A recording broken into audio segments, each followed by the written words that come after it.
നവംബറിൽ കേരളത്തിലെ ലയണൽ മെസ്സിയും അർജന്റീന ടീമൊക്കെ വരാനിരിക്കുകയാണ് അല്ലേ. എനിക്ക് ഭയം തോന്നിയൊരു കാര്യം, കഴിഞ്ഞ ദിവസം കാരൂരിൽ വെച്ചിട്ട് നടൻ വിജയുടെ പൊളിറ്റിക്കൽ റാലിയിൽ ഒരു സ്റ്റാമ്പേഡ് ഉണ്ടായിട്ട് 41 ആളുകളാണ് മരണപ്പെട്ടത്. നമ്മുടെ നാട്ടിലും ഇതൊക്കെ സംഭവിക്കാനുള്ള സാധ്യത കൂടുതലല്ലേ. അപ്പോൾ നമ്മൾ ശ്രദ്ധിക്കേണ്ട ചില കാര്യങ്ങളുണ്ട്. ആദ്യമായി എങ്ങനെയാണ് ഒരു സ്റ്റാമ്പേഡിൽ മരണം നടക്കുന്നത് എന്നുള്ളത് നമ്മൾ മനസ്സിലാക്കണം. അതിൽ ഒരു റീസൺ എന്നുള്ളത് കമ്പസീവ് ആസ്ഫിക്ഷ്യ എന്ന് പറയുന്നൊരു പ്രോസസ്സാണ്. അതായത് നമ്മൾ ഒരു ആൾക്കൂട്ടത്തിൻ്റെ നടുവിലാകുമ്പോൾ ചില ആളുകൾക്കെങ്കിലും ഒരു ശ്വാസ തടസ്സം, ഒരു എക്സ്റ്റേണൽ പ്രഷർ അവരുടെ നെഞ്ചിന് അനുഭവപ്പെടുകയും അതുമൂലം അവർക്ക് മൂവ് ചെയ്യാൻ പോലും പറ്റാതെ അവർക്ക് ഓക്സിജൻ ലഭിക്കാതെ മരണപ്പെടുന്ന അവസ്ഥ ചില ആളുകൾക്ക് വന്നേക്കാം. ഒരു ഹ്യൂജ് ആൾക്കൂട്ടത്തിൽ സംഭവിക്കുന്നതാണ്.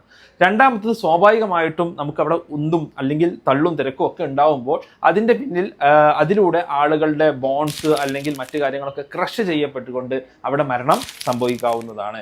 മൂന്നാമത്തേത്, ഇങ്ങനൊരു സംഭവം നടക്കാൻ തുടങ്ങിക്കഴിഞ്ഞാൽ ചില ആളുകൾക്കെങ്കിലും ഇൻറ്റൻസ് ഫിയർ കിക്ക് ഓഫ് ചെയ്യും. ഓക്കെ, അവർക്ക് വലിയ പേടി ഉണ്ടാവും. അങ്ങനെ അവർ കാർഡിയാക് അറസ്റ്റിലോട്ട് എത്തും. അപ്പോൾ നമ്മൾ ഇത്തരത്തിലൊരു സ്റ്റാമ്പേഡ് സിറ്റുവേഷൻ നമ്മുടെ നാട്ടിൽ ഉണ്ടാവുകയാണെങ്കിൽ, നമുക്ക് എപ്പോഴെങ്കിലും നമ്മൾ അനുഭവിക്കുകയാണെങ്കിൽ അല്ലെങ്കിൽ അതിനുള്ള സാധ്യത ഉണ്ടെന്നുണ്ടെങ്കിൽ നമ്മൾ എന്താണ് ചെയ്യേണ്ടത്?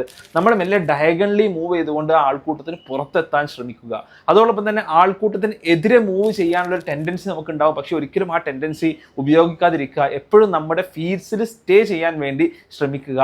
ആഫ്റ്റർ ആൾ ഭയപ്പെടാതിരിക്കുക, നമ്മൾ ആലോചിക്കുക എന്നുള്ളതാണ് നമുക്കാകെ ചെയ്യാവുന്ന കാര്യം എന്നുള്ളത്. സോ എന്ന് മാത്രമല്ല, ഇത്തരം സ്റ്റാമ്പേഡ്സ് ഇത്തരം ആൾക്കൂട്ടങ്ങളിലോട്ട് പോകുമ്പോഴും തീർച്ചയായിട്ടും നമ്മൾ ശ്രദ്ധിക്കേണ്ടതുണ്ട് എന്നുള്ള കാര്യം കൂടി മനസ്സിലാക്കുക. ഇത്തരത്തിലുള്ള ഡീറ്റെയിൽസിന് വേണ്ടിയിട്ട്, ഇത്തരത്തിലുള്ള ഇൻഫോർമേറ്റീവ് വീഡിയോസിന് വേണ്ടിയിട്ട് XNY ലേണിംഗിൻ്റെ കൂടെ കൂടാൻ മറക്കണ്ട.